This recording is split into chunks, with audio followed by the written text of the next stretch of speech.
the Bicol River Basin. Meron yan dati, meron Bicol River Basin Development Project noon. Nasimula niya 1970. Maganda naman, maraming natulungan. Ngunit yung project na yon, hindi lamang flood control. Marami pang iba, may farm to market road, meron pang assistance sa mga communities. So, ngayon, maganda naman naging effect, kaya nagkaroon tayo ng mga flood control dito. Ngunit noong 1986, nung nagbagong gobyerno, natin yung project na yan, kaya hindi natapos.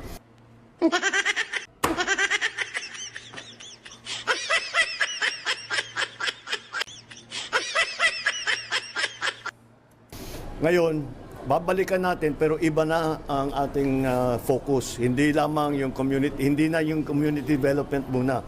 We will focus on the flood control talaga. Dahil nakita